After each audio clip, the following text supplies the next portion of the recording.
días, bienvenidos al canal Tiempo y Atención, la mente cuántica, entrando en libertad y saliendo en libertad, el podcast de Vincent Crown. Hoy volvemos al mundo de todos los evangelios y en especial a la secuencia primera de este podcast que tiene que ver con los evangelios gnósticos. Y en especial vamos a uno potentísimo, que es el libro secreto de Juan. Un libro del siglo III, entre el segundo siglo después de Cristo y el cuarto, que si pensamos por un momento en lo que cuenta y cuándo lo cuenta, podremos entender muchas de las variables que hoy mucha gente desprecia como teorías conspiratorias de el universo, cómo llegó el ser humano a la Tierra, qué hay, quién controla. Y digo esto porque basta con... Al ser humano tiene estas cosas, basta con que un texto venga de hace miles de años para darle credibilidad. Somos así de ingenuos. El texto, como ya veréis, está lleno de sorpresas, está lleno de asuntos impresionantes. Es casi una teogonía, es muy parecido a una teogonía. Y pertenece a los evangelios gnósticos.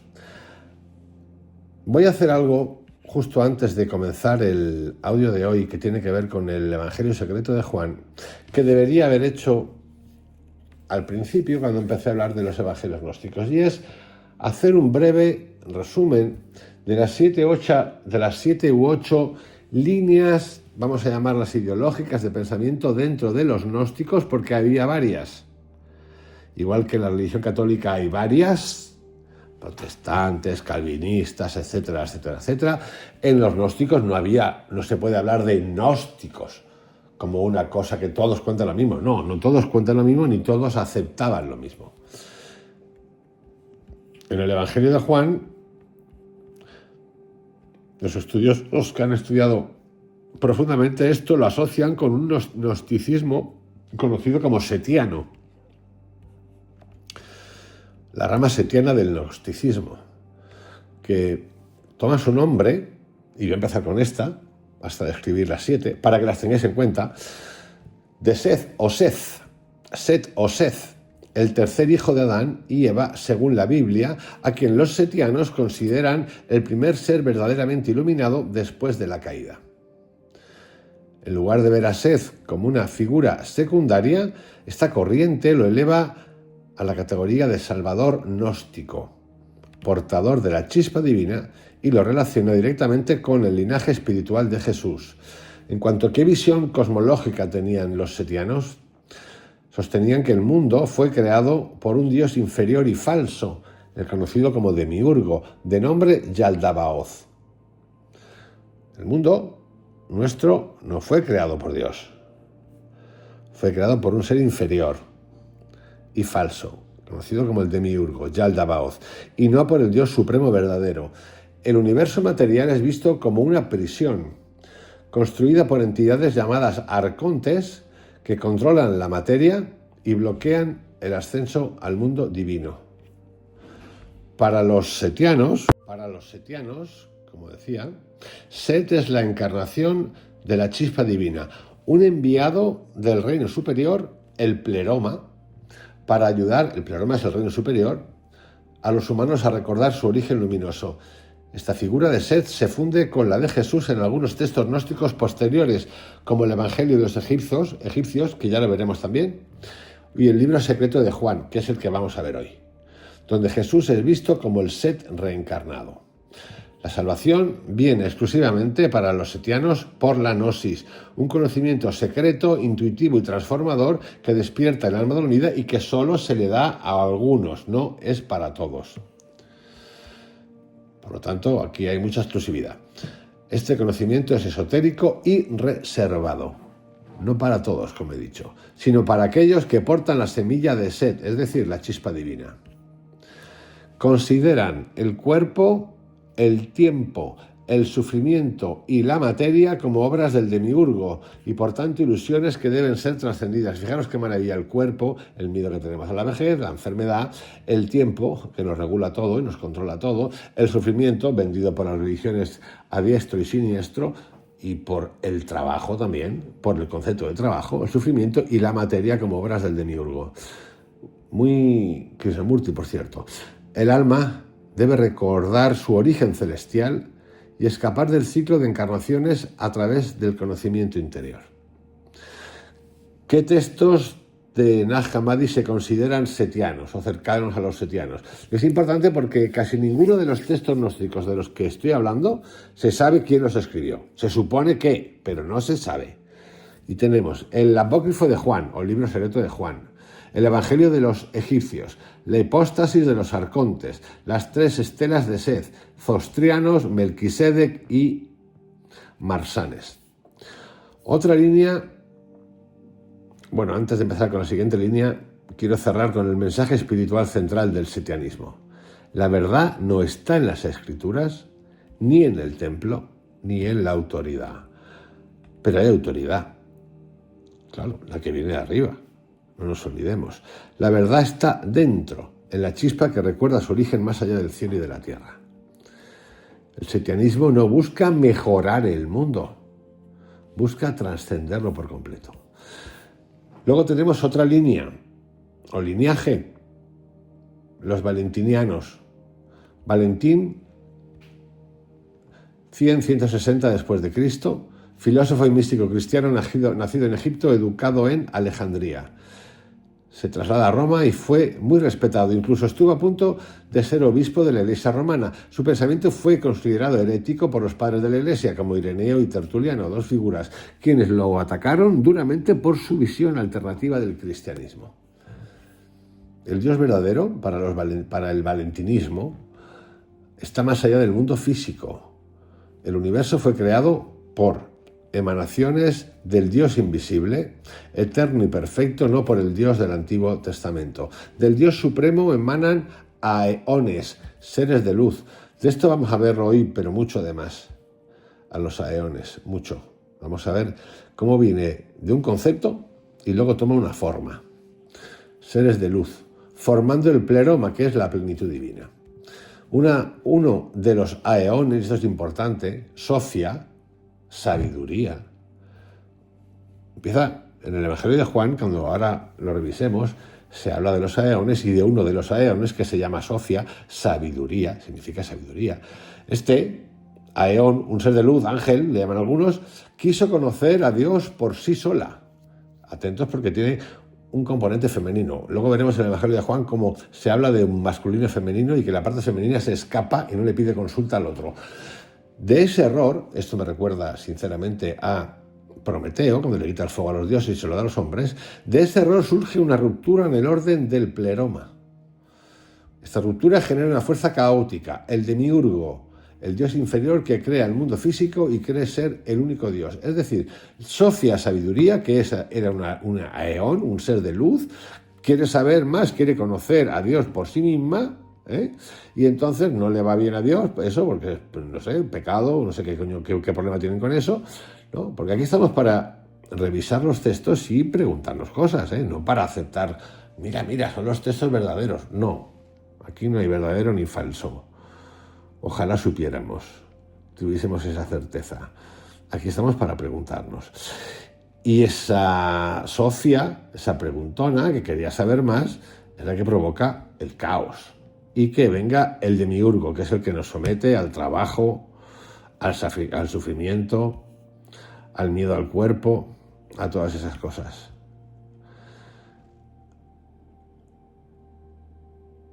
Así nace el universo material, a través de Sofía, sabiduría, imperfecto y dominado por el olvido espiritual.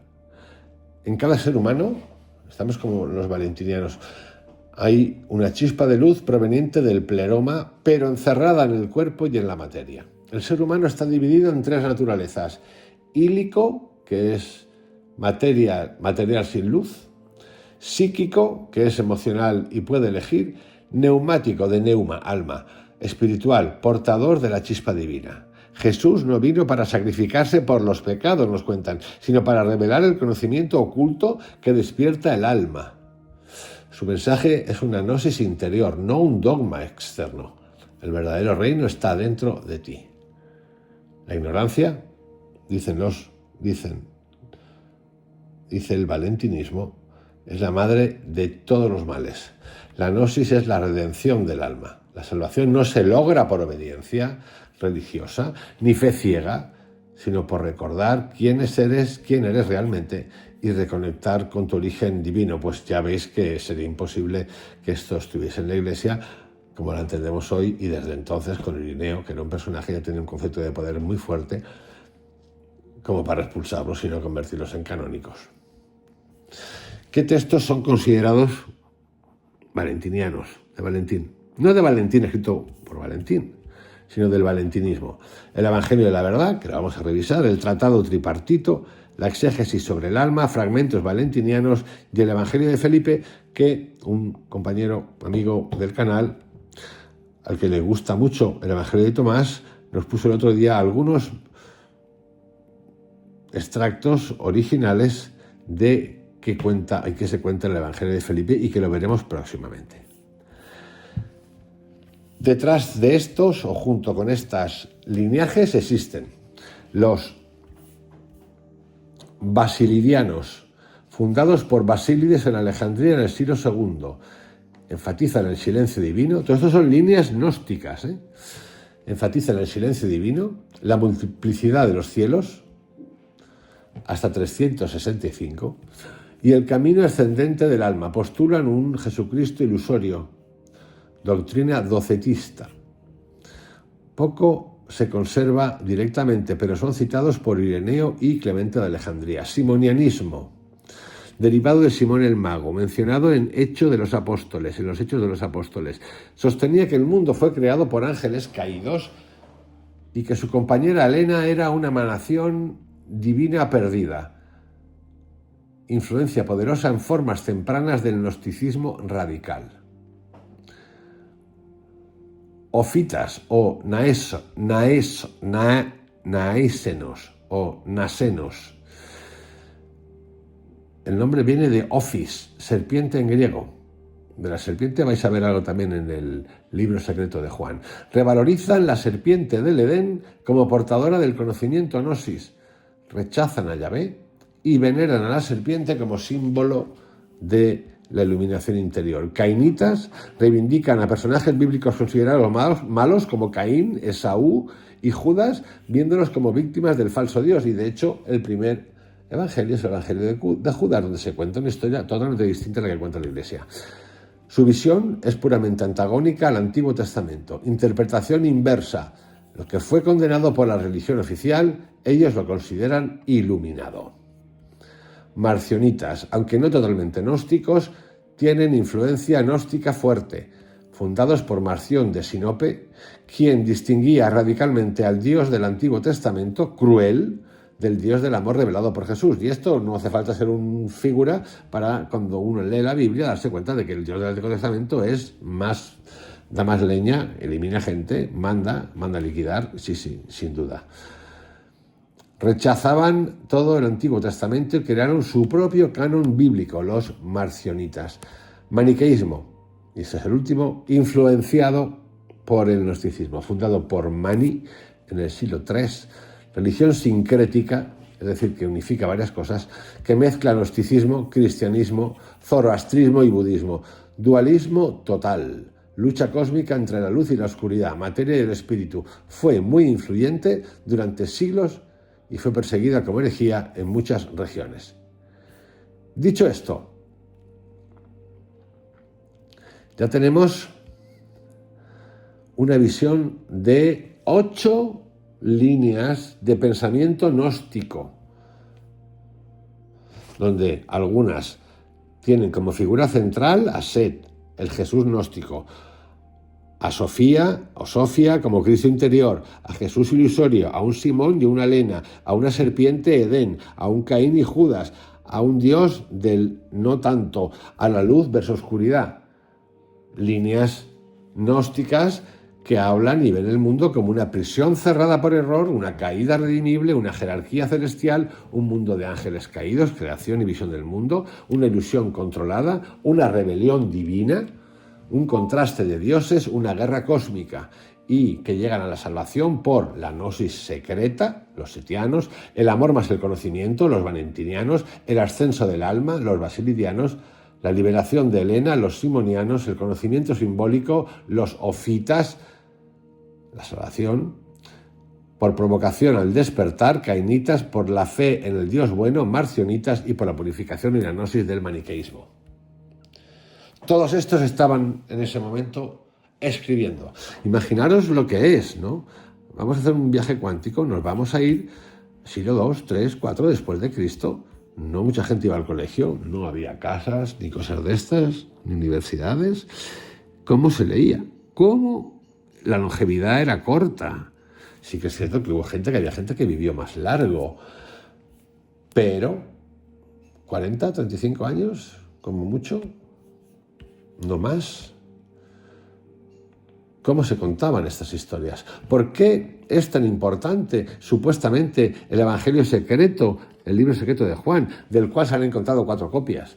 Los expertos aluden que el hecho de haber encontrado 4 copias indicaba que era un texto muy conocido y que se usaba mucho y que era de mucha interpretación y del cual se hablaba muchísimo, era vital. Pero cuando empecéis a escuchar dentro de un ratito en nada lo que cuenta el Evangelio, el libro secreto de Juan, vais a poneros como yo de colores, porque yo la verdad me he quedado atónito, sorprendido, de muchas cosas. Empezamos. Esta es la enseñanza del Salvador y la revelación de los misterios y de las cosas escondidas en el silencio, que él enseñó a Juan, su discípulo. Esto tuvo lugar un día en el que Juan, el hermano de Santiago, que son los hijos de Zebedeo, subió al templo. He aquí que se le acercó un fariseo llamado Arimanio y le dijo: ¿Dónde está tu maestro, a quien tú seguías? Él respondió: ha regresado al lugar de donde había venido. Le dijo el fariseo: ese nazareno os ha engañado completamente y os ha llenado la cabeza, supuestamente, falta una parte, y ha obstruido vuestro corazón, apartándoos de las tradiciones de vuestros padres. Al oír estas palabras, yo, Juan, me volví del templo, hacia una montaña en el desierto. Estaba triste y confundido y me decía: ¿por qué fue elegido el Salvador? ¿Por qué fue enviado al mundo por su Padre? ¿Quién es el Padre que lo ha enviado? ¿Cuál es este eón hacia el que tenemos que ir? ¿Cristo? ¿Quién es el Padre de Cristo? ¿Qué son los eones? ¿Qué es lo que quería expresar cuando nos dijo que el eón hacia el cual tenemos que ir ha recibido la impronta del león incorruptible? Pues no nos aclaró de qué clase de eón se trataba. Mientras reflexionaba sobre estas cosas, los cielos se abrieron y la entera creación que está bajo el cielo refulgió y todo el mundo se conmovió. Entonces, llega un fariseo, le hace una pregunta a Juan: ¿por qué has seguido a este? Le hace una serie de preguntas, te ha desviado del camino de la tradición. Juan empieza a hacerse preguntas: ¿quién será? Porque hay cosas que no lo respondió. ¿Quién era su padre? ¿Qué son los eones? Y en ese momento, de repente, ¡pum!, se abre el cielo y ocurre lo que voy a contar seguidamente. Yo temí y me incliné al ver en la luz a un niño de pie junto a mí. Mientras lo miraba, se transformó en un viejo corpulento, después cambió de forma y volvió a ser simultáneamente un niño pequeño ante mí. Era, pues, un ser único bajo diversas formas en la luz, y las formas se manifestaban unas a través de otras, de modo que, aun siendo uno, tenía 3 formas. Me dijo: Juan, ¿por qué dudas y por qué temes? Esta visión no te es del todo ajena. Esto significaba: no seas pusilánime, yo soy el que siempre está con vosotros, yo soy el Padre Yo soy la madre, yo soy el hijo. Atentos a esto, yo soy el padre, hasta aquí nada. Yo soy la madre, esto es importante, porque no suele aparecer como tal. Esta tríada es Padre, Hijo, Espíritu Santo, pero no aparece la madre. Yo soy el hijo. Yo soy el inabarcable y el incorruptible. Ahora he venido a enseñarte lo que es, lo que era y lo que será, a fin de que conozcas las cosas invisibles y las visibles y para explicarte quién es el hombre perfecto. Ahora pues, levanta tu rostro, ven y escucha, a fin de captar lo que hoy te diré, para que puedas relatarlo a los que comparten tu espíritu, que proceden de la raza inconmovible del hombre perfecto. Te lo voy a contar para que se lo cuentes, no a todo el mundo, a la universalidad, para que lo cuentes a los que comparten tu espíritu. ¿Quiénes son los que comparten su espíritu? Y los que proceden de la raza inconmovible del hombre perfecto. ¿Quién es? Yo le pedí que me lo explicara para poderlo comprender y entonces me dijo: exégesis del Nuevo Testamento, la tríada divina compuesta de Padre, Madre y Hijo. Y comienza con el Padre. La mónada es una monarquía sobre la cual no hay nada. Repito, la mónada es una monarquía sobre la cual no hay nada. Y lo que vamos a hacer ahora, lo que voy a hacer ahora es explicaros qué es la mónada para los gnósticos.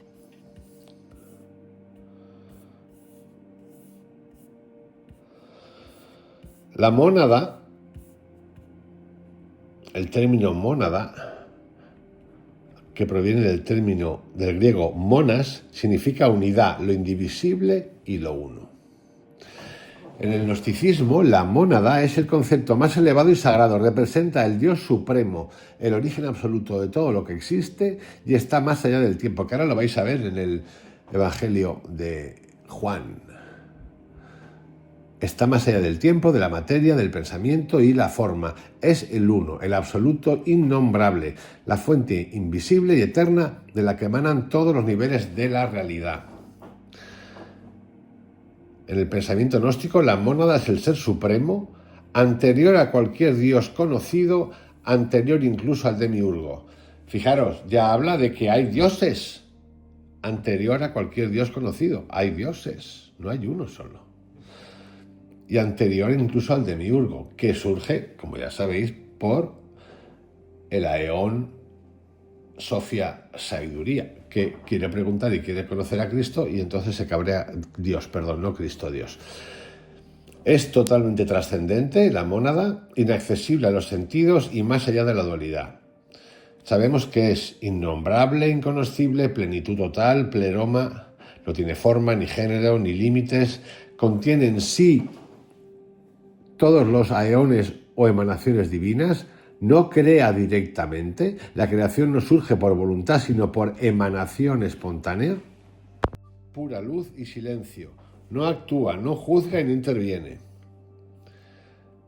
¿Qué emana de la mónada? Barbelo, la primera emanación o pensamiento de la mónada, representa el principio femenino divino, la sabiduría primaria. De la mónada sale la parte femenina, Barbelo. De Barbelo y la mónada surgen otros aeones. Vamos, están pariendo, para que nos entendamos. Es decir, seres divinos. Pero fijaros, los seres divinos son conceptuales. Luego lo vamos a ver. De Barbelo y la mónada, de ese Dios, cosa único, innombrable, inaccesible, de luz, se junta. Él, que es Dios, se junta. O sea, es que esto es lo que a mí me hace preguntarme. Si es Dios y lo tiene todo y es todo, ¿por qué se junta? Si puede hacer lo que quiere, lo que quiera. Es igual, para entendernos, porque vamos a hacernos muchas preguntas en este evangelio. Este evangelio tiene muchas preguntitas. De Barbelo y la mónada surgen otros aeones, seres divinos, como son Sofía Sabiduría, que crea el caos, y de ahí viene el demiurgo, y los otros arcontes. De ahí viene Cristo, Logos, Nous, mente, seres divinos, con esos nombres: Sofía, Sabiduría, Cristo, Logos nous, mente y más, que vamos a ver más tarde. Este conjunto de emanaciones es conocido como el pleroma o el reino de la luz perfecta. La mónada está infinitamente por encima del demiurgo, que es el que crea la tierra y el que nos tiene aquí castigados, quien es un ser inferior que cree falsamente que él es el único Dios. El demiurgo y su creación material, el universo físico, son el resultado de una ruptura o caída dentro del pleroma, generalmente atribuida a Sofía, la sabiduría. Femenino, por cierto. Acordaros, Adán y Eva, femenino, esas cosas.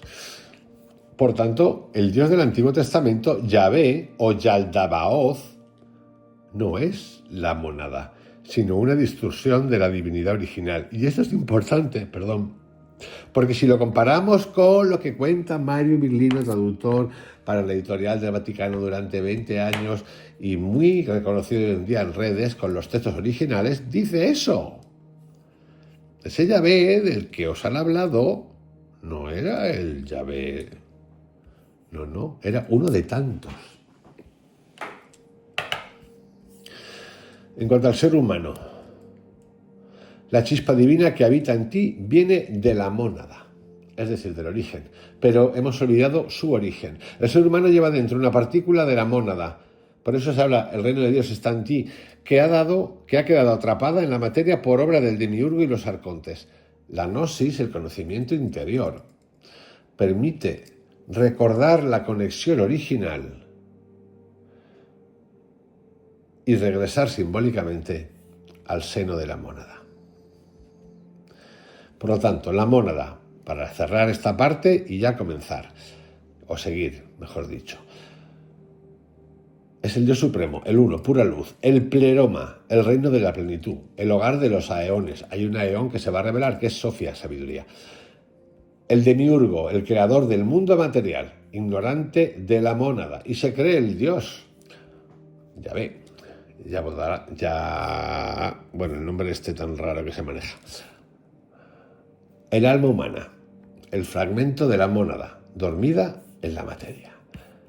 Hecha esta explicación, está bien que esto es importantísimo. Yo os pido disculpas porque tenía que haberlo hecho antes, explicar los diferentes linajes o líneas de pensamiento gnóstico y estos conceptos básicos acerca del gnosticismo para ir tratando con cada uno de los evangelios gnósticos que estoy tratando. Pero es igual, lo he hecho ahora y lo tenéis y como sé que os gusta y esto está interesantísimo, a mí me fascina, antes o después vais a entrar en esto que es la explicación. La mónada es una monarquía sobre la cual no hay nada. Es el verdadero Dios y Padre del todo, el espíritu invisible que está por encima del todo, el que existe en la incorruptibilidad, el que se halla en la pura luz, que ninguna mirada puede sostener, pues nada existe antes de él, ni él tiene necesidad de otras cosas. Yo creo que la parte del Padre, que en el texto del Evangelio secreto de Juan tiene que ver con lo que él llama exégesis del Nuevo Testamento, la tríada divina, el Padre, ya lo tenemos claro. Vámonos a la Madre. Por mor de la brevedad, sabéis que la Madre es la que se une con la mónada. ¿Qué necesidad tiene el Padre, que es todo, de relacionarse de esta manera? Esta es la parte que yo no acabo de entender, porque si lo eres todo, ¿qué necesidad tienes? Puedes hacer lo que te dé la gana. La tríada divina, la Madre. Su eón es incorruptible en su quietud, reposando en silencio, preexiste a todo y es la cabeza de todos los eones y el que les otorga fuerza por medio de su bondad. Pues nosotros, siendo ignorantes, no podemos conocer a aquel que es inconmensurable. Solo puede hacerlo aquel que ha vivido en él, el Padre. Él es quien nos lo ha explicado. El Supremo se contempla en la luz que lo rodea, que es la fuente de las aguas vivas que se entrega a todos los eones bajo múltiples formas. Él contempla su propia imagen reflejada en la fuente del espíritu y desea habitar en su agua luminosa, que es la fuente del agua pura que lo rodea. Su inteligencia, enoia, entró en acción y apareció irguiéndose y manifestándose ante él en el resplandor de aquella luz. Esta es la potencia que existe antes que todos ellos, que precedió del pensamiento de aquel, la suprema inteligencia del todo. Luz, semejanza de luz, potencia perfecta, imagen del espíritu invisible, virginal y perfecto. Ella es la potencia y la gloria Barbeló. Hay gente que llama Barbeló. Gloria perfecta de los eones, gloria de la revelación, gloria del espíritu virginal. Vamos a Barbeló, la mujer, la crea, la monada. Ella lo alabó. Fijaros la relación que hay. ¿Qué necesidad tiene ese Dios? No estamos en los arcontes, ni en el demiurgo, estamos en el de verdad, en el atómico, en el guau. Ella lo alabó, pues gracias a él había llegado a la existencia. ¿Qué necesidad hay de alabar? Esto no es por tocar los huevos ni nada, pero ¿qué necesidad hay de alabar si resulta que la mónada está dentro de ti, de mí, de todos? Este es el primer pensamiento, la imagen de aquel. Ella fue la matriz del todo, pues existió antes que todos ellos. Madre, Padre, hombre primordial, Espíritu Santo, el triple varón, la triple potencia, el triple nombre, el andrógino, el eón eterno entre los invisibles, el primer principiado.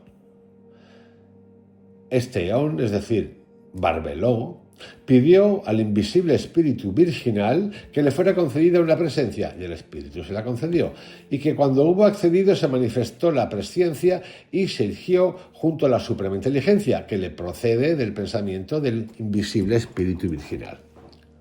Y Barbeló pidió que le fuera concedida una vida eterna, y el invisible espíritu accedió, y cuando hubo accedido se manifestó la vida eterna, y se siguieron y ensalzaron al invisible espíritu y a Barbeló, pues a causa de ella había llegado a la existencia.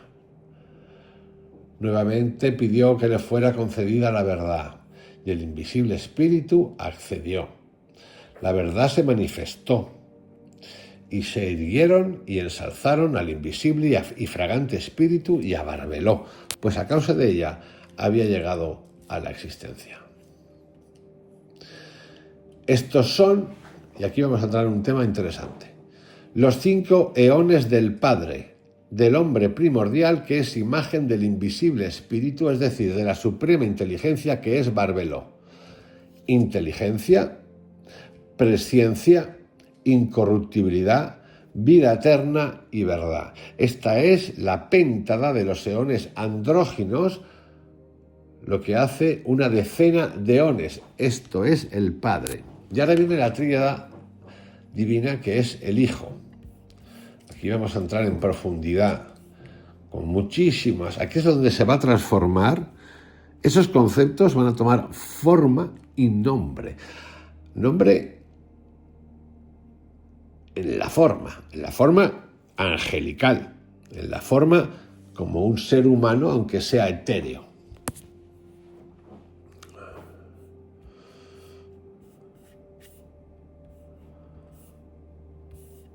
Así que vamos al Hijo. El Espíritu miró hacia adentro de Barbeló por medio de la pura luz, la que rodea al Espíritu invisible y su resplandor, y ella concibió de él. Engendró una centella de luz semejante a la luz beata, aunque sin igualar su magnitud. Este es un unigénito del Padre materno que se había manifestado, su único vástago, el unigénito del Padre, la pura luz. El invisible espíritu virginal se alegró en la luz que había sobrevenido, que se había manifestado en primer lugar por medio de la primera potencia de su suprema inteligencia, es decir, Barbeló. La necesidad constante que tienen de, hablando de Dios, viniendo de Dios, de preservarlo de la virginidad, a mí es una cosa que siempre me tiene un poco loco. Mari Virlino dice que tururú trompeta, que de eso nada, que lo que hubo contacto, así, tacatín, tacatán, y que esto es un rollo que se inventa. Pero es que hasta los gnósticos están ahí, están pesaditos. Porque entramos en un mundo literalmente de invenciones. A no ser que uno de nosotros o vosotros, seguramente que en el mundo hay gente que dice que todo esto es cierto y que lo ha visto incluso, no tengo duda, Y es más, no solo no tengo duda, creo que es así, y además yo dejo la puerta abierta a que esto pueda ser real. no me lo ninguneo. Lo que sí que digo es que yo no lo he visto, yo no lo conozco y he visto cosas. Por lo tanto, si he visto cosas, bueno, he visto Yogananda, ¿por qué no pueden existir estas otras cosas? Las puedo crear yo. Es un formato que nuestra conciencia, que es lo que yo pienso, nos habla de esa energía y le da una forma para que nosotros lo entendamos. Son gente de otro lugar, gente, por decir algo genérico, de otro planeta. Tiene bastante pinta de esto, sinceramente. Libro de Ezequiel, baja la nave. Pero claro, si es el libro de Ezequiel, nadie duda, es verdad, era Yahvé. Era Yahvé, dicen. Yo os invito a que lo leáis. Si es los evangelios canónicos, no pasa nada. Si es esto, bueno, una chalaura porque... Pero una chalaura, pero tampoco le damos mucha bola a la chalaura porque la Iglesia Católica no lo llama canónico, pero, oye, pero está bien. Nadie llama tarambana a este supuesto Juan. Pero es que lo que está contando no es distinto de las teorías de los astronautas de la antigüedad. Es más, en el canal estoy haciendo también la historia de los textos sagrados de todas las culturas, o de casi todas. Y todas hablan de algo parecido, de alguna manera, a esto. Y las culturas de muchos países, Europa, Estados Unidos, América, lo que era antes América, los nórdicos, los celtas, todos, esas culturas tienen un fundamento, queridos amigos, os guste o no os guste, en estos textos. Y la gente se los mama. Y se lo cree y lo llama cultura. Y está muy bien llamarlo cultura porque, oye, creativo es la cosa. Y la gente se siente orgullosa de estas cosas, como la teogonía griega. La pregunta es, ¿de qué me siento orgulloso? ¿De qué identidad es esa? Somos unos seres especiales, unos que veníamos de Odín, otro de Timblin, otro de... ¿Dónde está la pregunta esa? ¿Qué hacemos nosotros? ¿Qué hago yo? Con todo esto que estoy narrando, que se va a poner todavía mucho más flamenco, pero muchísimo, y me encanta, por cierto, en mi vida cotidiana, la verdad, nada. También podías preguntar, bueno, ¿y qué hacemos nosotros con la física cuántica? Hombre, con la física cuántica podemos hacer muchas cosas. Primero entenderla, porque la podemos entender, y si te pones a estudiarla, puedes aprender, saber, entender, y hay cosas que son ciencia demostrable. No me estoy yendo a lo del positivismo, porque sabéis que yo no soy un positivista ni de coña. Pero sí que tiene una utilidad. ¿De qué me sirve Joe Dispenza? Pues sí, te guste o no te guste, te da unos sistemas, mecanismos, herramientas para hacer cosas.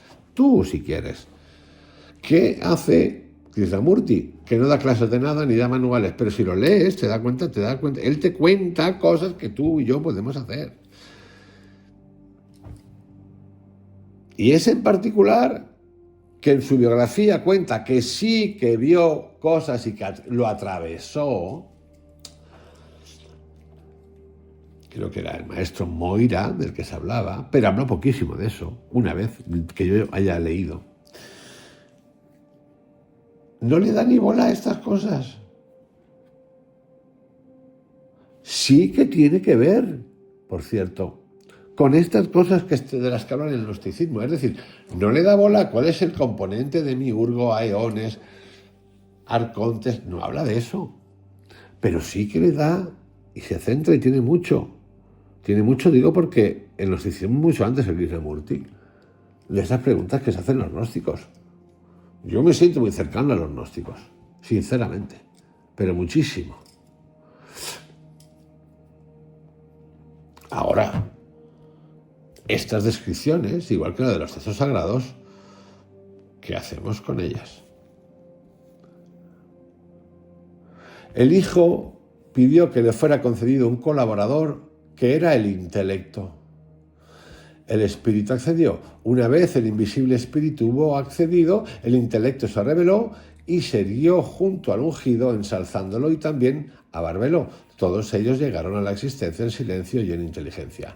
El espíritu invisible quiso producir una realidad por medio de la palabra y su querer se hizo realidad y se manifestó junto al intelecto y la luz, glorificando al espíritu. Está dando una cadena de dependencias. El Logos siguió al querer, pues por medio del Logos, Cristo, el divino autoengendrado, había producido al todo. La vida eterna, estos son los componentes, estos son los aeones. La vida eterna, el querer, el intelecto y la presciencia se irguieron y glorificaron al espíritu invisible ya Barbelo, pues a causa de ella habían llegado a la existencia. El espíritu invisible es la monada, lo que llamaremos Dios. El Espíritu Santo perfeccionó al divino autoengendrado, hijo de Barbelo, para que sirviera ante la magnitud y el invisible espíritu virginal como autoengendrado divino, el Cristo, a quien él había honrado con voz poderosa y que se había manifestado por medio de la suprema inteligencia. Lo que estamos viendo es una teogonía, el nacimiento y creación a partir de la mónada que va creando. El invisible espíritu virginal estableció al divino autoengendrado como cabeza del todo, y como Dios de la verdad, y le sometió todas las potestades, a fin de que comprendiera al todo. Este es el que ha sido llamado con un nombre que supera todo nombre. Este nombre será comunicado a los que sean dignos. Vamos ahora a entrar en la generación de luces, entes, ángeles a partir de conceptos. Ahora bien, los 4 luminares que provienen del divino autoengendrado salieron de la luz que es el Cristo y de la incorruptibilidad como un don del Espíritu a fin de mantenerse erguidos junto al Cristo. La tríada es, atentos, porque de este concepto, eón, vienen los ángeles. Querer, inteligencia y vida. Querer, inteligencia y vida. ¿Cuántas veces hablamos en este canal y tantos otros autores hablan? ¿Tienes que querer? ¿Querer? ¿Tú quieres? Pregúntate si quieres de verdad o no quieres. Querer, inteligencia y vida. Las 4 potencias son comprensión, gracia, percepción y prudencia. La gracia se halla junto al león luminar Armocel, que es el primer ángel. Con este eón hay otros 3 eones, gracia, verdad y forma. El segundo luminar es Oriel, establecido sobre el segundo eón. Con él hay otros 3 eones, intelección, percepción, memoria. El tercer luminar es Daveitiai, establecido sobre el tercer eón. Con él hay otros 3 eones, comprensión, amor, idea. El cuarto eón ha sido establecido sobre el cuarto luminar, el Elet. Con él hay otros 3 eones, perfección, paz, sabiduría. Estos son los 4 luminares que están erguidos ante el divino autoengendrado. Y estos son los 12 eones que están erguidos ante el Hijo, el autoengendrado por el querer y el don del Espíritu invisible, es decir, la mónada. Los 12 eones pertenecen al Hijo, al autoengendrado. Y el todo fue consolidado precisamente por el querer del Espíritu Santo por medio del autoengendrado. Vamos ahora al hombre primordial. Como veis, ya tenemos toda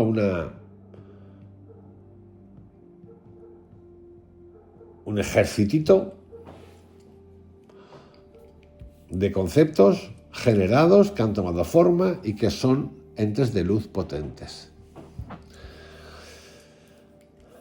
En nada vamos a entrar en el lío que monta Sofía, que monta un lío grande, siendo un aeón. Dicho esto, continuamos con el hombre primordial. El hombre perfecto, primera verdadera manifestación, procedió de la presciencia del perfecto intelecto por medio de la revelación del querer del espíritu invisible y del querer del autoengendrado. Es decir, el hombre perfecto surge de que Dios decide a través del espíritu que sea. El espíritu invisible lo denominó Adán. y lo estableció sobre el primer eón con el gran autoengendrado, el Cristo, junto al primer luminar, Armocel, y sus potencias estaban con él. El invisible le otorgó una potencia intelectual invencible. Cuando hablan de potencia intelectual invencible significa que hay guerra de algún tipo o competencia con alguien, si no, ¿qué sentido tiene lo de invencible? Él habló ensalzando y bendiciendo al espíritu invisible y dijo: gracias a ti ha existido el todo y el todo retornará a ti. Yo te alabaré y te ensalzaré. Y el autoengendrado, junto con los tres eones, el Padre, la Madre y el Hijo, la perfecta potencia. Adán estableció a su hijo Set sobre el segundo eón. Adán es el primer hombre perfecto. Adán estableció a su hijo Set sobre el segundo eón, junto al segundo luminar, Oriel. La simiente de Set fue establecida sobre el tercer eón, sobre el tercer luminar, Dabeitiai. Allí fueron depositadas las almas de los santos. En el cuarto eón fueron establecidas las almas de los que ignoraron el pleroma y no se apresuraron a arrepentirse. Antes bien se demoraron un tiempo y después se arrepintieron. Estas quedaron junto al cuarto luminar, el Elet. Estas son las criaturas que glorifican al Espíritu invisible. Como veis, la aparición de Cristo, del Cristo, en este texto, a diferencia de otros textos bíblicos, Adán hace miles de años y luego aparece Cristo. Pero aquí Cristo ya está en el principio.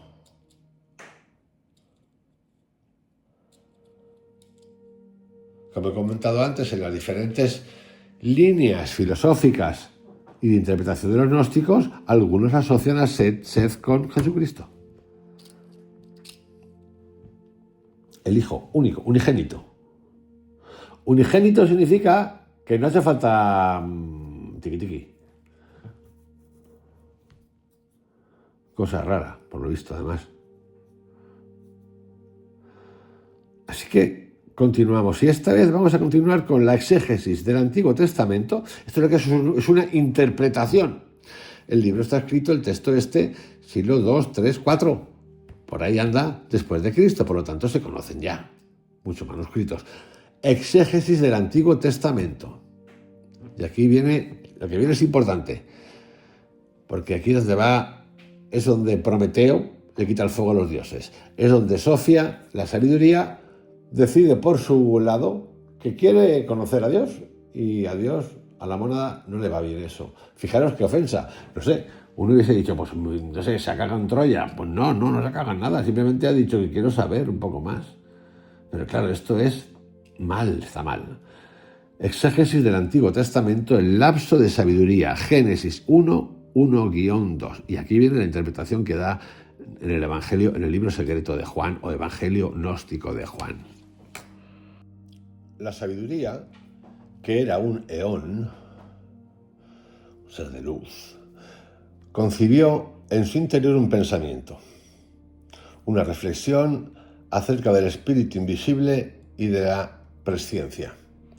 Deseó manifestarse en una imagen salida de sí misma sin el querer del espíritu, que no lo consentía.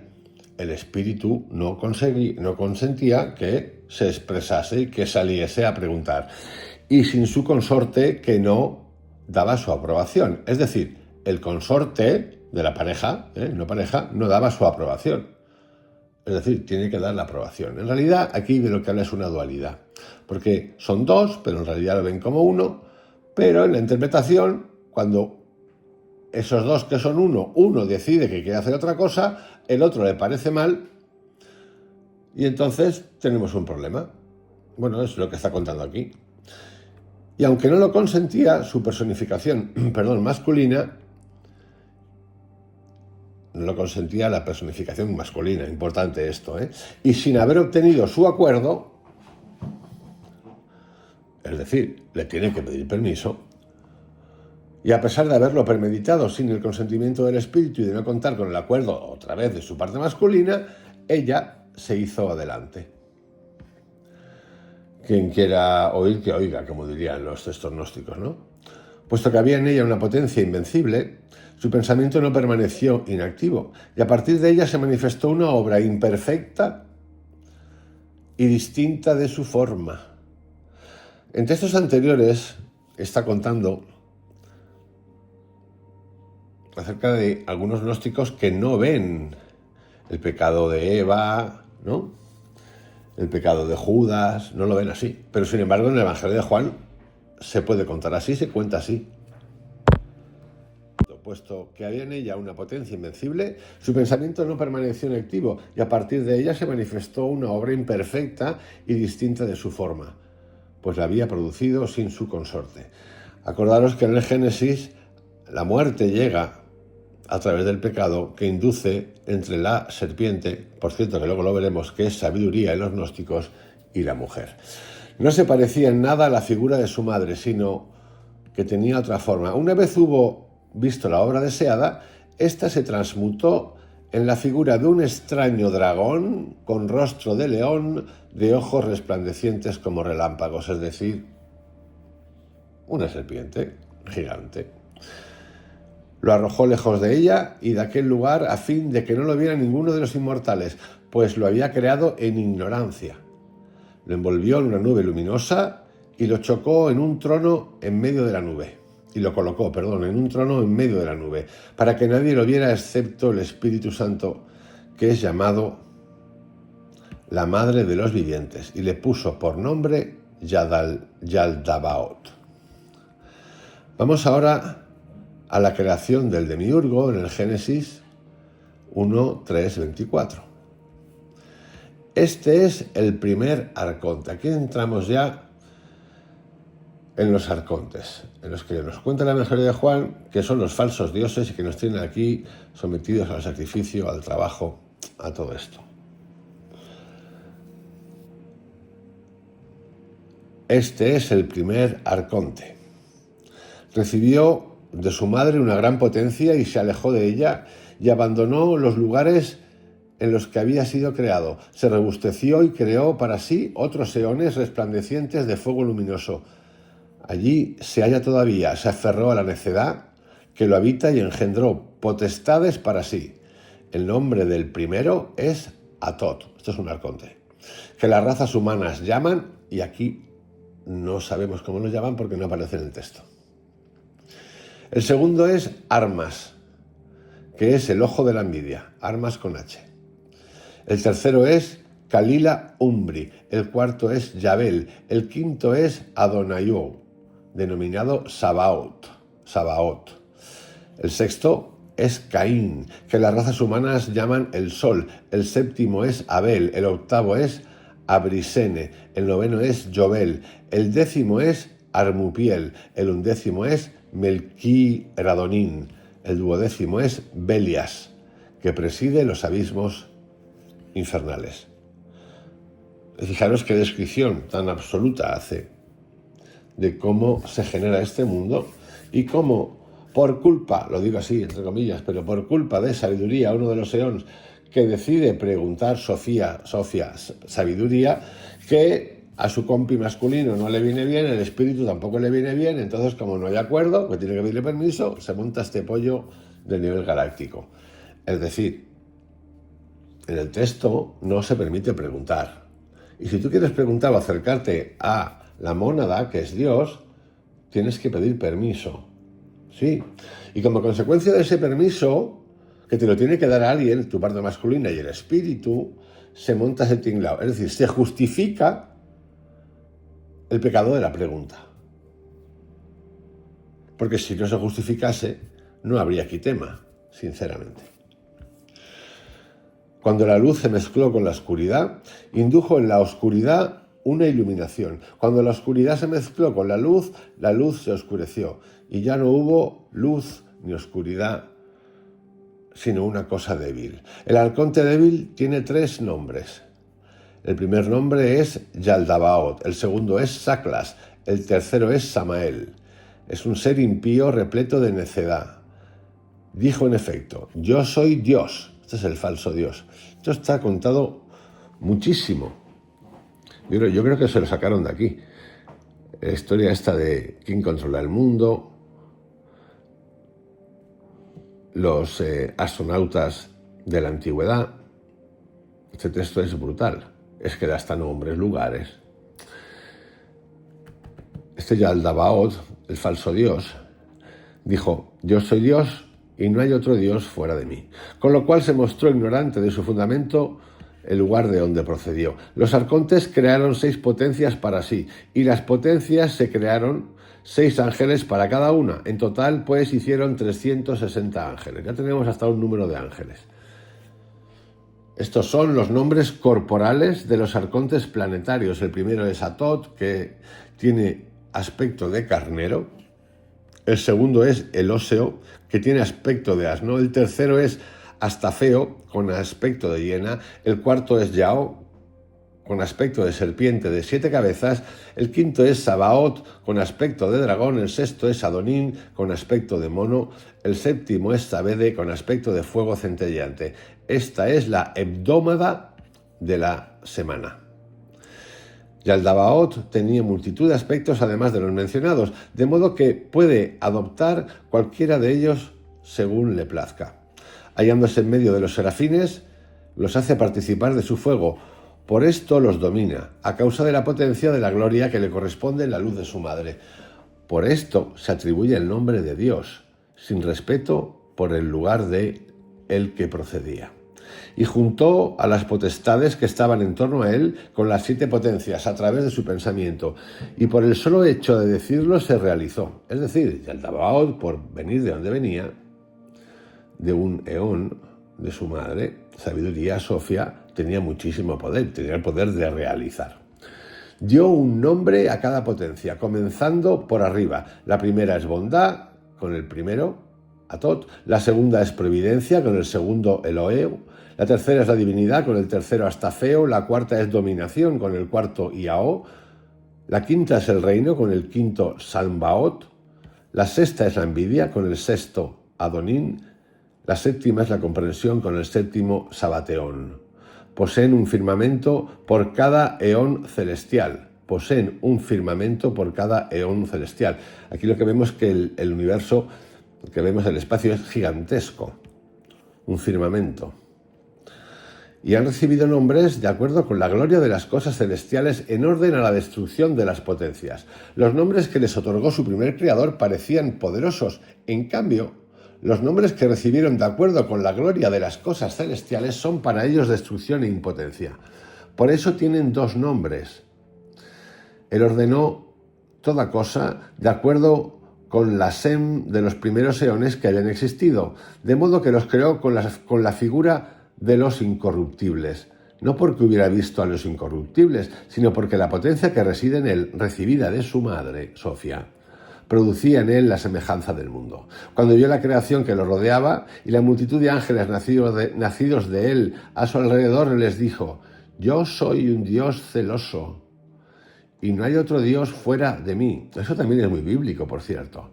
Diciendo esto, indicaba a los ángeles que lo rodeaban que había otro Dios, pero si no había otro, ¿de quién estaría celoso? La sabiduría inferior.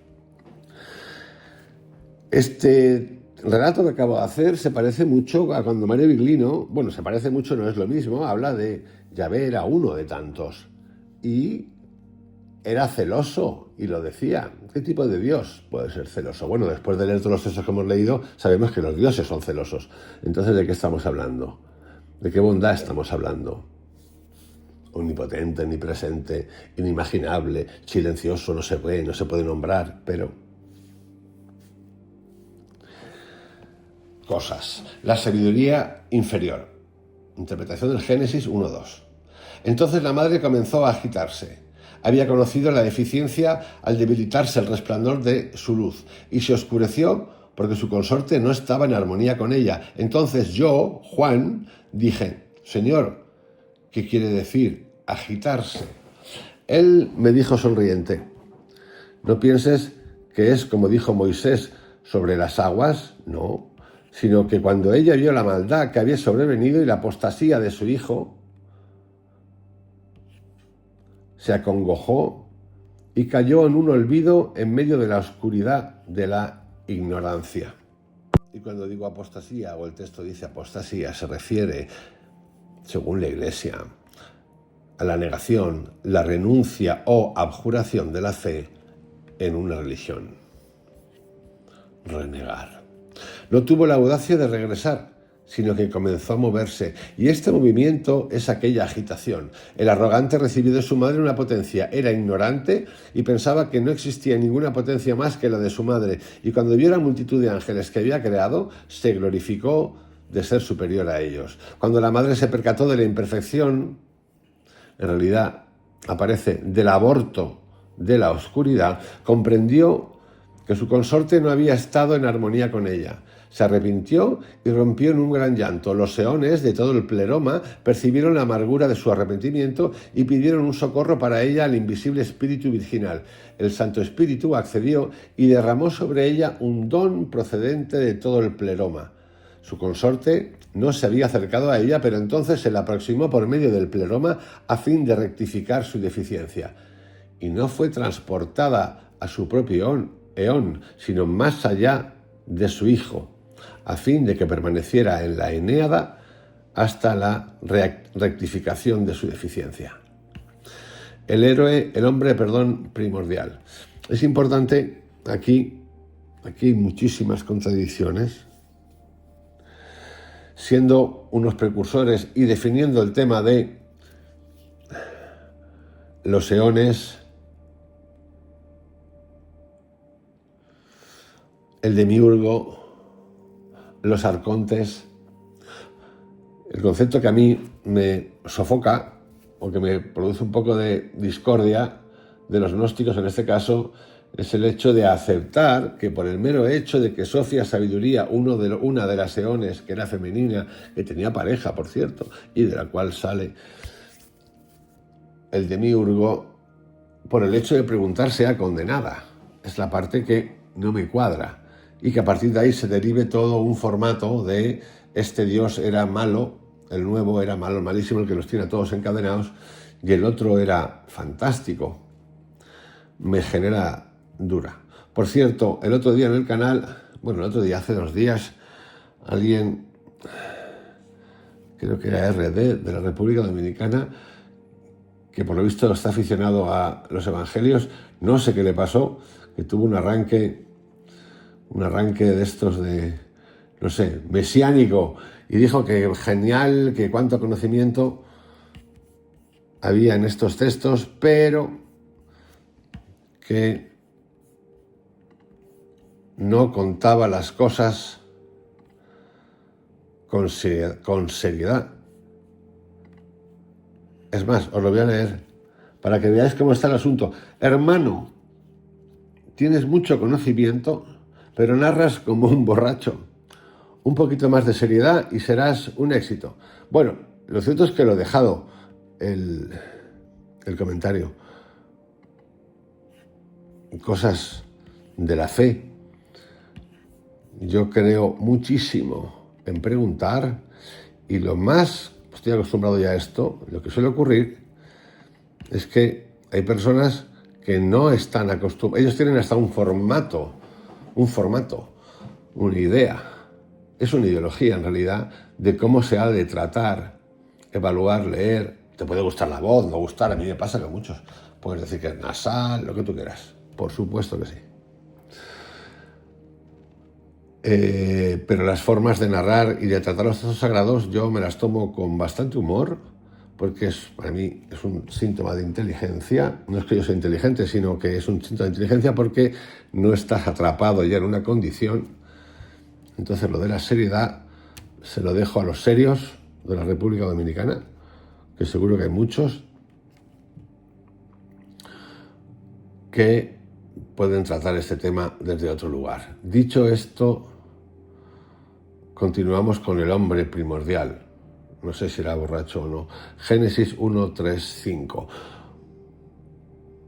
Una voz provino del león celestial superior.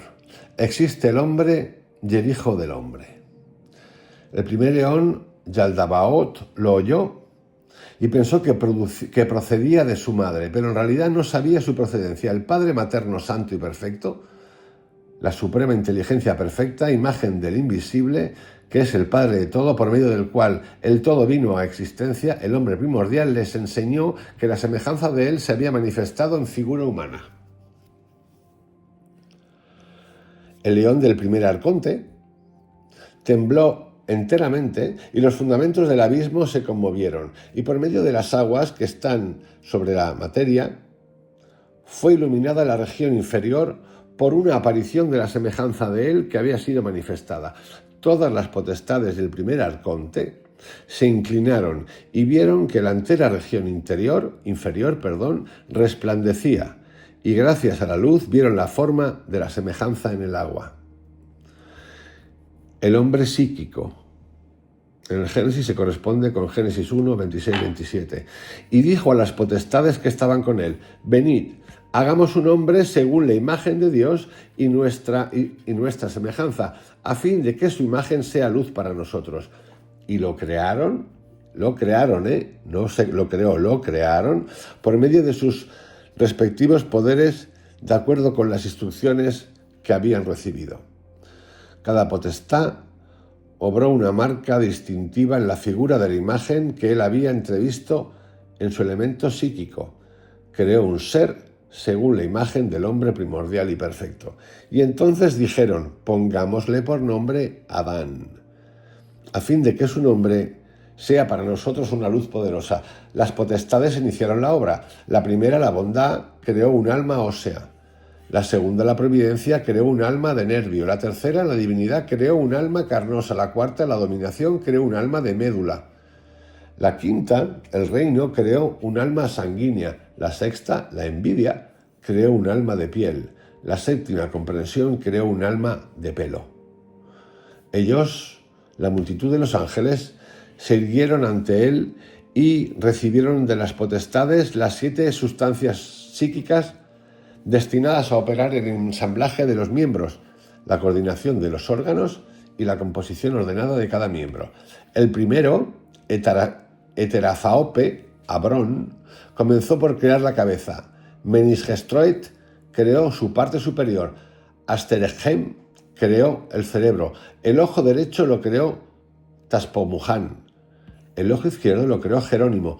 La oreja derecha Bisum, la oreja izquierda Akiorrein.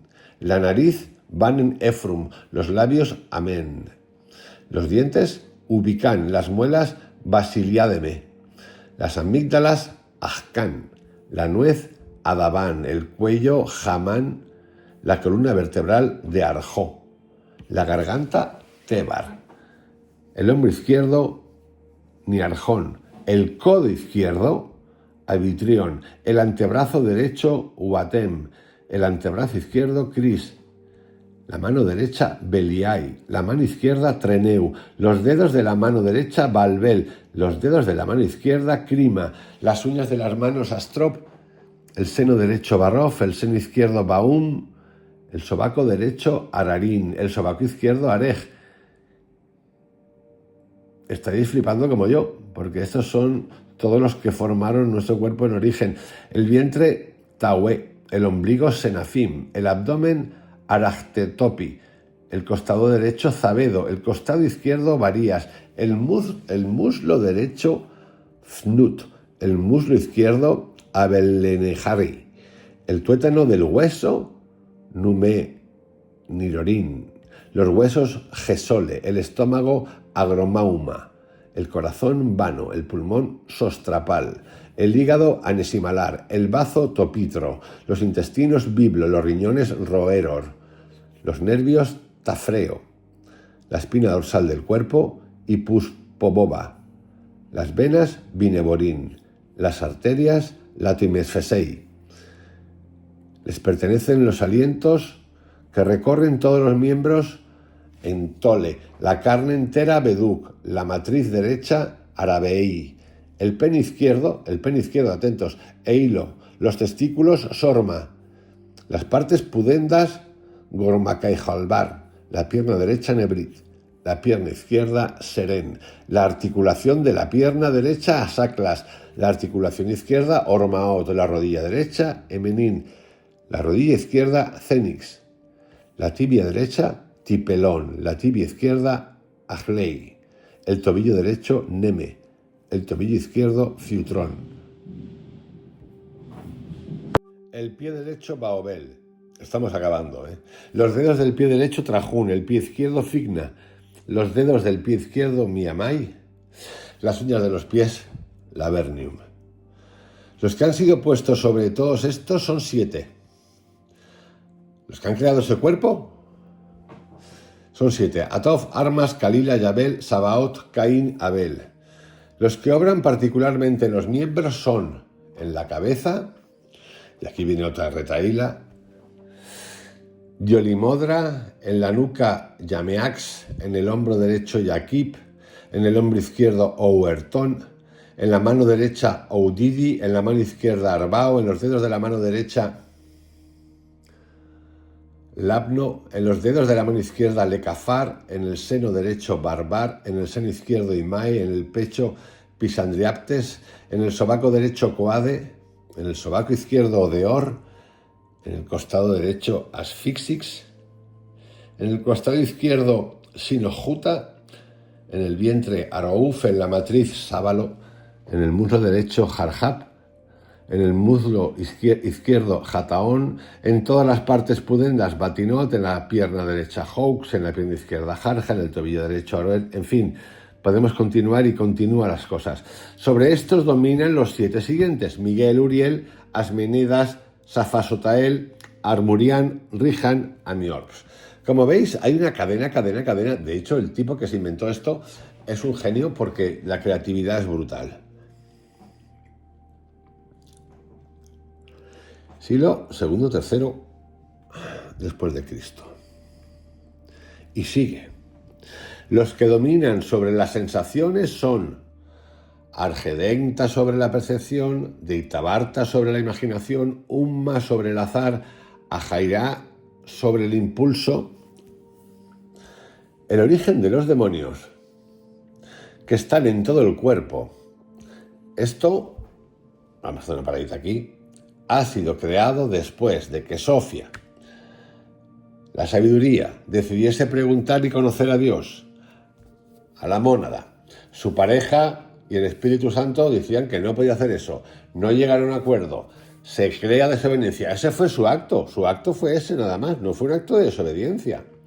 A ver, sí, desobediencia porque la parte masculina dice que no, y el Espíritu tampoco dice que puede preguntar.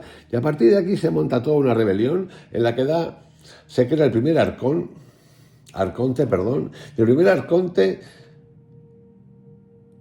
se autodenomina el Dios verdadero y empieza a generar, y genera al ser humano con condiciones, y lo llena de: esta parte pertenece a esto, este monta la cabecita, este monta los ojos, este monta las rodillas, este monta el culete, este monta pam, y va generando. El origen de los demonios, que está en todo el cuerpo, es determinado por 4 cosas: calor, frío, humedad y sequedad. El origen de los demonios, el origen del infierno. En el canal tenéis un podcast que tiene 17 capítulos que tiene que ver con el origen de los infiernos por culturas. Y yo siempre he dicho que el origen del infierno está en la mente del infierno del ser humano, que le encanta. Que no existe un infierno como tal.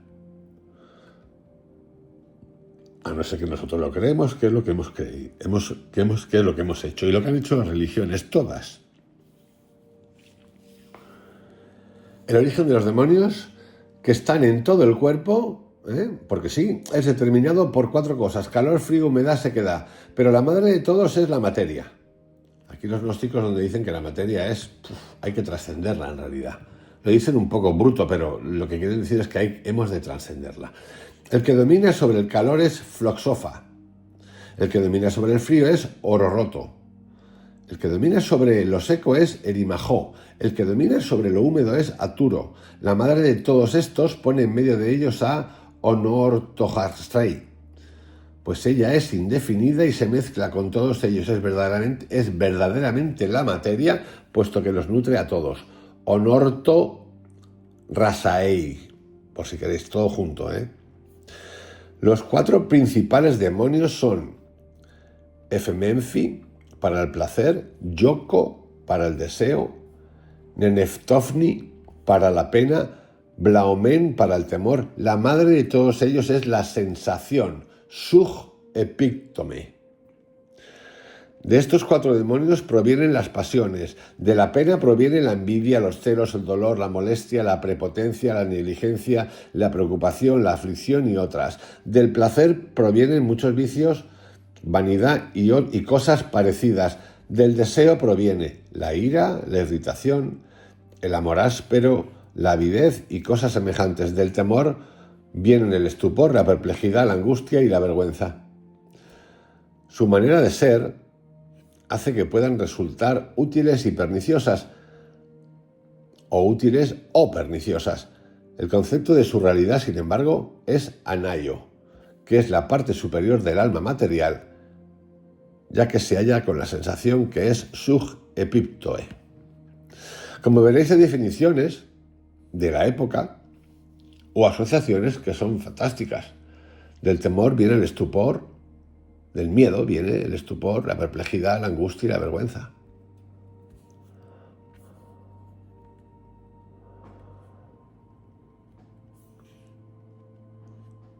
De la pena viene la envidia, los celos, el dolor, la molestia. Si os vais a buscar a David Hawkins, el mapa de la conciencia, vais a encontrar muchas asociaciones parecidas. Seguimos. El número total de ángeles.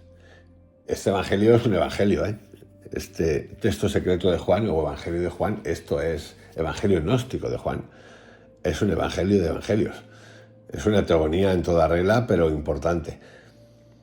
El número total de ángeles es 365. Todos colaboraron para completarlo, miembro por miembro, tanto el cuerpo psíquico como el material. Hay otros, sin embargo, sobre el resto de las pasiones, acerca de los cuales no te he hablado. Si quieres conocerlos, los hallarás descritos en el libro de Zoroastro. Vamos ahora a la insuflación del espíritu, el hombre espiritual.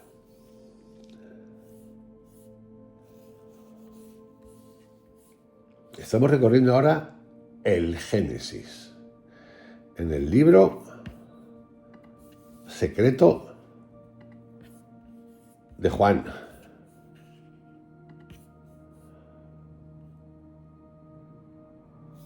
Evangelios gnósticos. El hombre espiritual. Habían colaborado todos, ángeles y demonios, para poner a punto el cuerpo psíquico.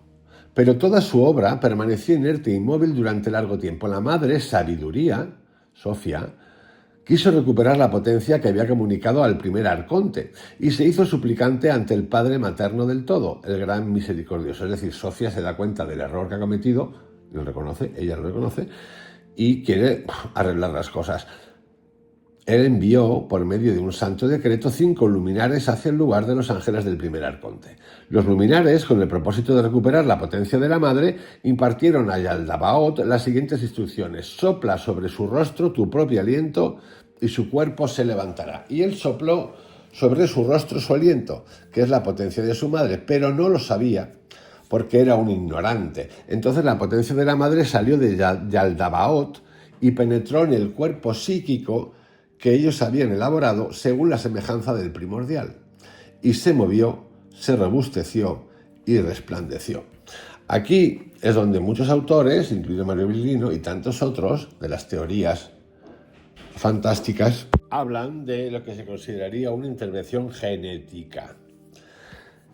Entonces, las restantes potencias tuvieron envidia, puesto que todas ellas eran las que lo habían producido y habían dado su potencia al hombre, y ahora su inteligencia superaba a la de sus creadores, incluso la del primer arconte. Cuando se percataron de que era resplandeciente, que su pensamiento la sobrepasaba y que estaba libre de maldad, lo agarraron y lo precipitaron a la región inferior de toda la materia.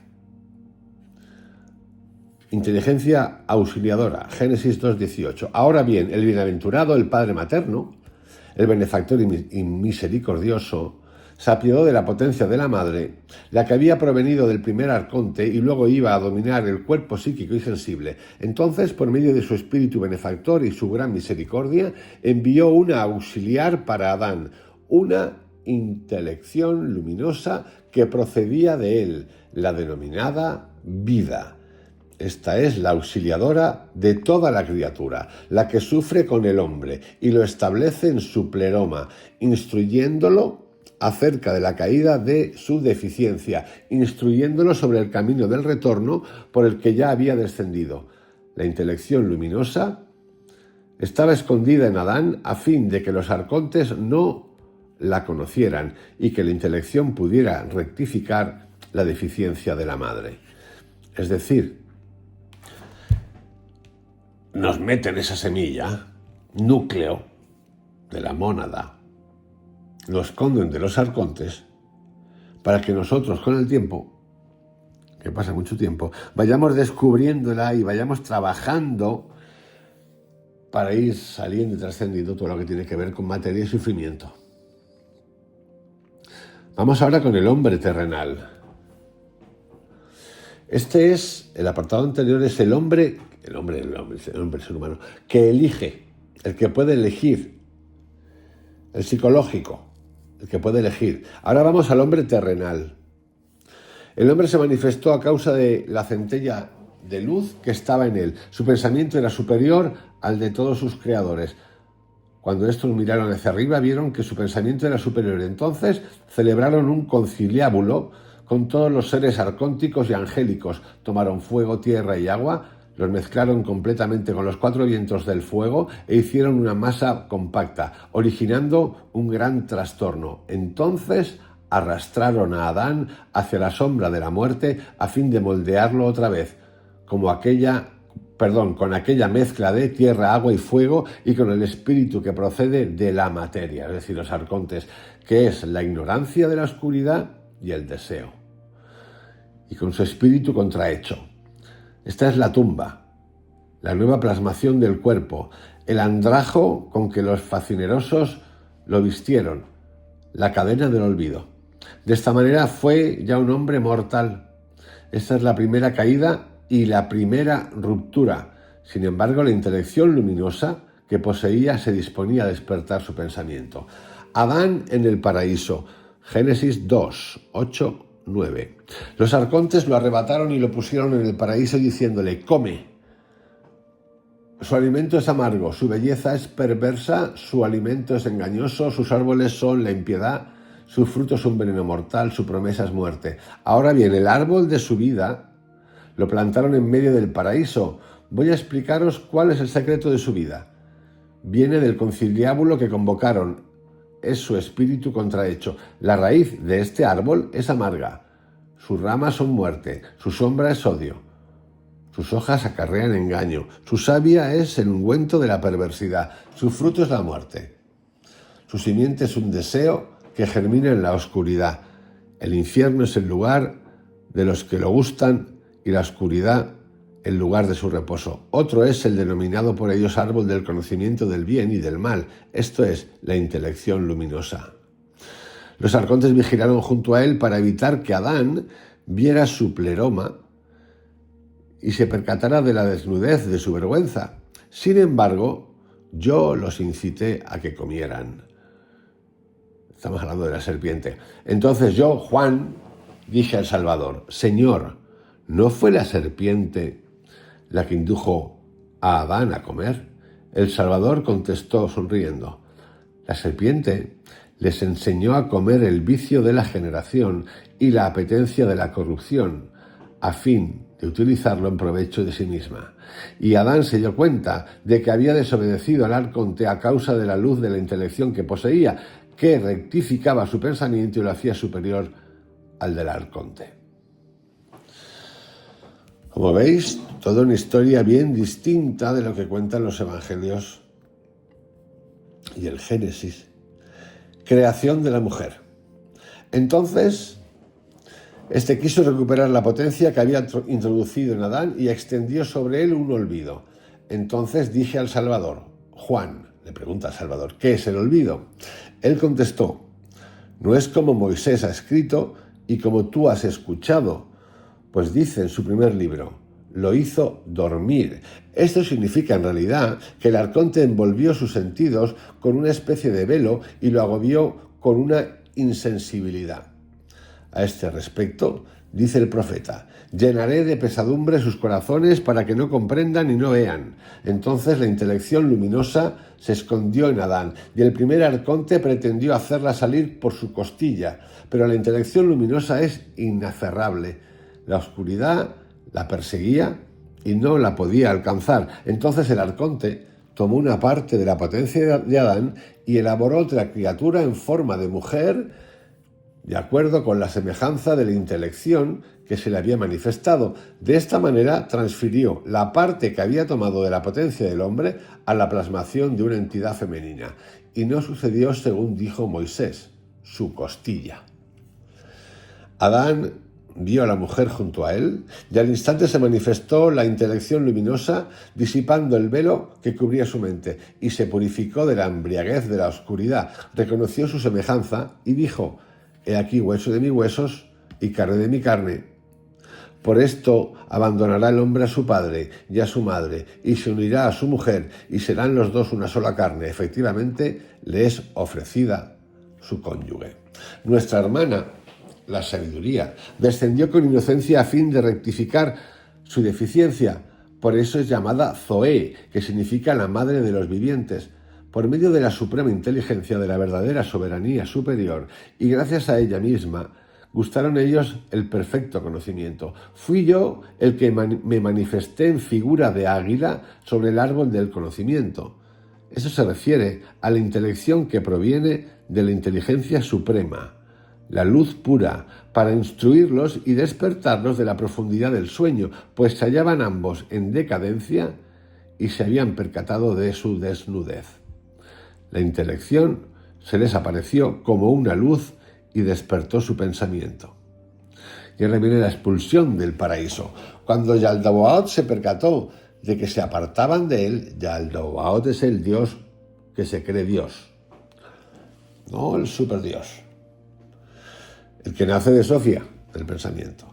Cuando Yaldabaoth se percata de que se apartaban de él, maldijo su propia tierra. Entonces encontró a la mujer que se preparaba para su marido.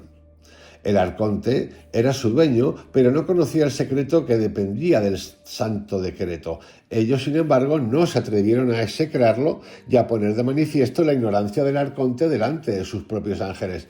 Entonces él los expulsó del paraíso y los envolvió en una densa oscuridad. Es decir, el que expulsa del paraíso a Adán y Eva es un arconte, es Yaldabaoth, no es el Dios que estaba por encima de estos, que también tiene sus peculiaridades porque necesita ser alabado. Caín y Abel. El primer arconte vio la doncella que estaba junto a Adán y supo que la intelección luminosa se había manifestado en ella como vida. Yaldabaoth quedó sumergido en ignorancia, pero cuando la suprema inteligencia del todo se dio cuenta, procuró que le fuera arrebatada a Eva la vida que poseía. Entonces, el primer arconte la mancilló y engendró de ella 2 hijos, el primero y el segundo. Y atentos los nombres: Elohim y Yahvé.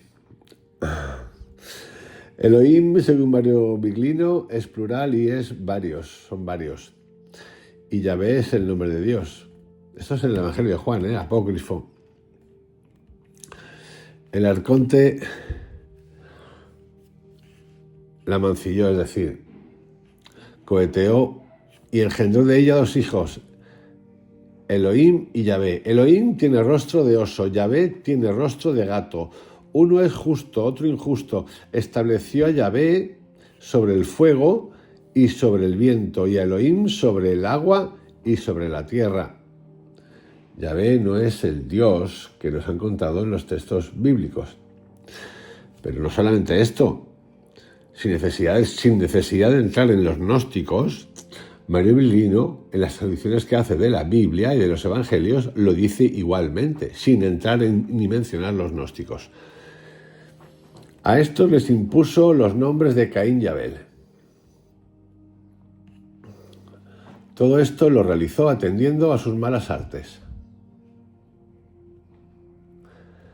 Hasta el día de hoy ha persistido la copulación a causa del primer arconte, que implantó el deseo de la generación en la compañera de Adán. Por medio de la copulación suscitó la generación de la forma de los cuerpos y los gobernó por medio de un espíritu contrahecho. Estableció a los dos arcontes sobre los principados de modo que dominaran sobre la tumba. Generación de Set. Una vez hubo Adán conocido la semejanza de su propia presciencia, engendró la semejanza del Hijo del Hombre y le impuso el nombre de Set. De acuerdo con el modo de la generación entre los eones, la otra madre, igualmente, hizo descender su espíritu, que es una semejanza de sí misma, y un modelo para los que pertenecen al pleroma, a fin de preparar un lugar para los eones que iban a descender. Entonces el espíritu les dio a beber, por medio del primer arconte, un agua de olvido, a fin de que no pudieran saber de dónde procedían. Esto es importante porque lo podemos incluso relacionar con el karma, no saber de dónde venimos, vidas pasadas. Pensar en el momento, y os invito de nuevo a la reflexión, este texto está escrito entre el siglo II y IV después de Cristo. Es todo un tratado de teogonía, de quién gobierna el mundo, de qué es el ser humano, y totalmente distinto y diverso, es gnóstico cristiano, de lo que cuentan los evangelios clásicos. Como lleva el nombre de Juan y es religioso, en general, poca gente se ha leído este evangelio, y tantos otros, ya os lo digo. Le damos, ¡guau!, qué cuenta, ¿no? Le damos como más credibilidad, pero lo de la credibilidad aquí es un tema que ni siquiera hemos de tratar, ni preguntárnoslo. Solo cuando entra en juego la ideología, que entra en todas partes.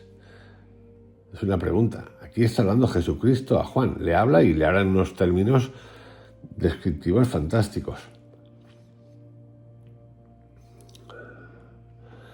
Adán conoció a la que le era consustancial y engendró a Set. De acuerdo con el modo de la generación entre los eones, la madre igualmente hizo descender al que le pertenece. El espíritu, vino sobre ella con el fin de despertar a la que le es consustancial e instruirla acerca del modelo de la perfección para librarnos del olvido y de la malicia de la tumba. De esta manera el espíritu se demoró un cierto tiempo en prestar auxilio a la simiente, a fin de que cuando descendiera el espíritu procedente de los santos eones fuera rectificada y curada de la deficiencia, de manera que todo el pleroma fuera santo y sin deficiencia. Preguntas ahora. Diversos destinos de las almas. Entonces dije al Salvador, le preguntó Juan, Señor, ¿se salvarán todas las almas y entrarán en la pura luz? Él respondió diciendo, muy importantes son las cosas que has alcanzado con tu pensamiento y difíciles de explicar a otros, a no ser los que pertenecen a la raza inconmovible, los que recibirán el espíritu de vida que vendrán con poder, los que se salvarán. O sea, que no se salvan todos, no nos salvamos todos, ya lo sabéis. Ellos serán perfectos y dignos de la grandeza, y en aquel lugar serán purificados de toda maldad y de las apetencias de perversidad, pues no tendrán otra preocupación más que la incorruptibilidad, en la cual meditarán continuamente desde ahora, sin ira, sin envidia, sin celo, sin apetencia y sin insatisfacción respecto a otro. No serán afectados por nada, a no ser en relación únicamente con la sustancia de la carne que han asumido.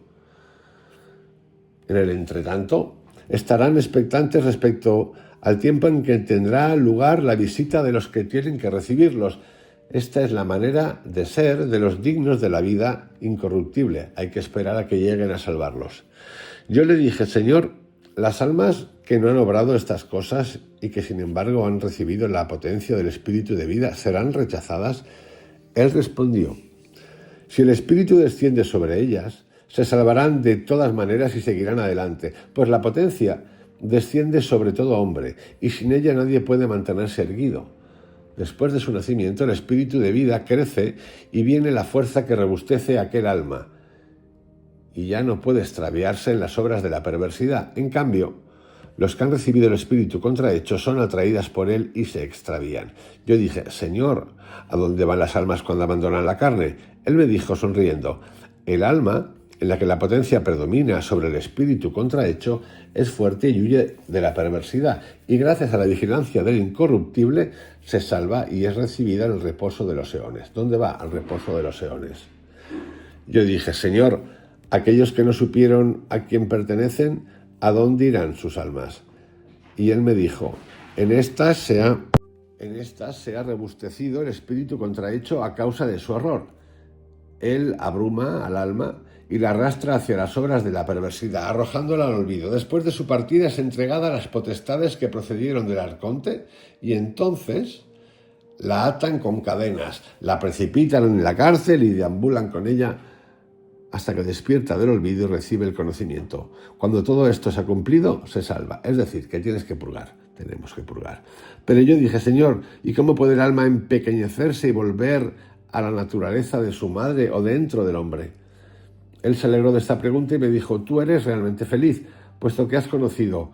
Aquella alma tiene que seguir a otra que posea el espíritu de vida y se salvará gracias a esta y no será arrojada a otra carne. Y yo dije, Señor, aquellas almas que han tenido conocimiento y luego se han desviado, ¿a dónde irán? Él entonces dijo, al lugar a donde irán los ángeles de la indigencia.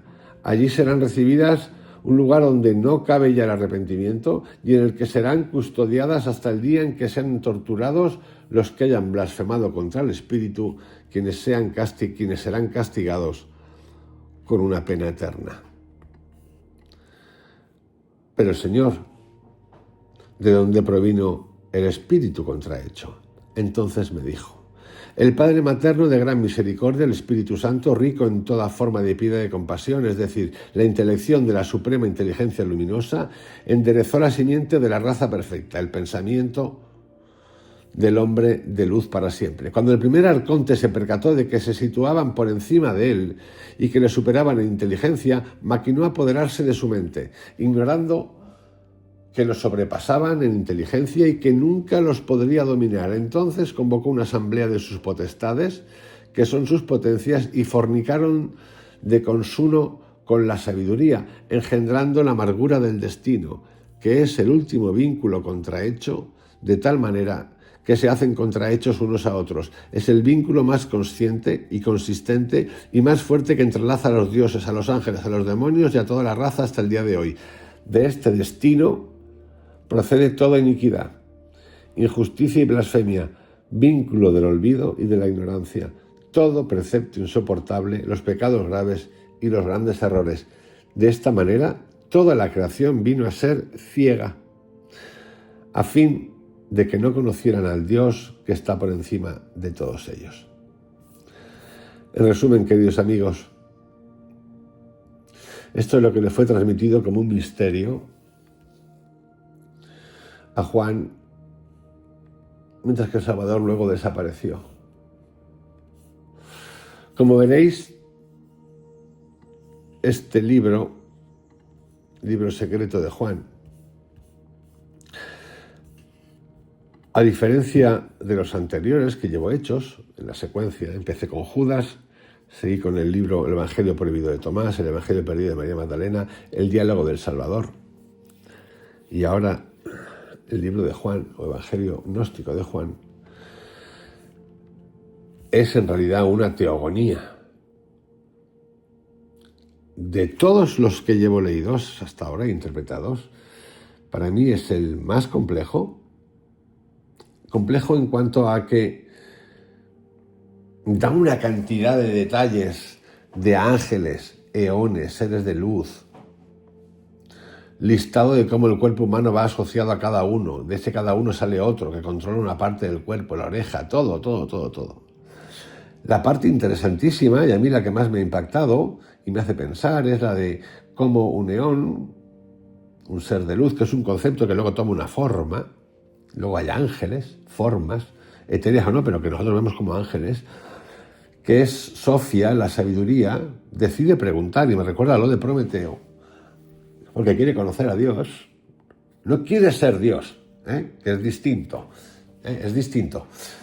Y resulta que su parte masculina no está de acuerdo y el espíritu tampoco está de acuerdo, entonces eso se toma, porque esa es la base. Esa pregunta ya es un pecado, es un ¿cómo te atreves tú?, ¿no? En un Dios que es el innombrable, el omnipotente, el que tiene todo. Entonces se pregunta uno, si lo tienes todo, ¿por qué coño te enfrascas en este fregado con nosotros, no? ¿Qué necesidad tienes? ¿Estás aburrido? La pregunta que me hago, si lo tienes todo y eres todo, ¿qué necesidad? Entonces, a partir de ahí, esa pregunta de Sofía, de la sabiduría, ¿qué es sabiduría?, genera lo que para los gnósticos, en este caso en Juan, es Yalbadeot, el arconte, el demiurgo, el malo malote que nos tiene aquí jodidos, y la verdad es que si uno lo ve y dices, la verdad es que estamos aquí para, bueno, en principio, ¿no?, sufrir, arrastrarnos, depender. Luego está la mente, ¿no?, ¿qué hacemos nosotros con la mente? Que incluso en el Evangelio este de Juan aparece. Sigue habiendo orden, sigue habiendo imposición, más allá de que haya buenos y malos. El texto me parece literalmente fascinante. La pregunta que me hago, que me la he hecho ahora y me la he hecho antes, cuando he leído los textos de Mario Virlino o las historias de los astronautas antiguos, es ¿qué hago yo con esto? Y diréis, joder, te has puesto en plan marcial, utilitarista. No me he puesto en plan utilitarista. Es como lo de los ovnis, que existen, yo creo, vamos, yo no tengo ninguna duda. Que existen otros seres, no tengo ninguna duda. Eso no tengo ninguna duda. Que estén por aquí, pues puede ser que estén por aquí, ¿de acuerdo? ¿Para qué? Como yo no los he visto, pero sí que hay gente que lo ha visto, o lo ha soñado, o lo ha visualizado. Es que mucha gente ha visto a Cristo y la verdad de Cristo, y mucha gente, esto es como los viajes de psilocibina, me ha dado un mensaje y tengo una misión. Esto es bastante peligroso, por cierto, porque te entran ínfulas, guiado por algo, que básicamente eres tú, que eres tu conciencia. Yo creo en tu conciencia, en mi conciencia. Claro que hay energía, sin ninguna duda. No es que crea, es que lo sé. Entonces, ¿qué hago yo con esto? Pues literalmente no hago nada. Porque a diferencia del Evangelio de Tomás, por ejemplo, el de Judas, que me puede hacer preguntas, aquí llega un punto en el que yo me pierdo. No entiendo. La parte que más me gusta, o que puedo encontrarle un sentido y me hace pensar, es la parte del arconte, de los arcontes, del demiurgo, que siento que es así en la vida, está en la vida. Parece como que estemos guiados por la obsesión. La historia del ser humano es una historia creativa, por supuesto, de desarrollo, pero es una historia de maldad, es una historia de guerra, es una historia de asesinatos. Los estados se han creado así, de poder unos sobre otros. Y luego cuando lo asocias con la evolución de la ciencia en los últimos 40 años, ese pico que ha pegado, más lo que viene, es la parte que conecto con lo de hay otros hablándonos, nos crearon, no nos crearon, pero de nuevo, incluso en esta versión sigue habiendo un orden, buenos y malos, y siendo los buenos alguien al que debes alabar. Y yo nunca he visto esto así, jamás lo he visto así, ni aquí ni allá. Dicho esto, os envío un abrazo. Os dejo con este nuevo evangelio, potente, potente, potente. El próximo es el libro secreto de Santiago, de autor desconocido, primera mitad del siglo II, porque el anterior no se sabe si es entre el 2 y el 4, en algún lugar de Oriente cristiano, escrito originalmente en griego, traducido al copto en la primera mitad del siglo IV y encontrado entre los manuscritos de Nag Hammadi, en el códice 1-2.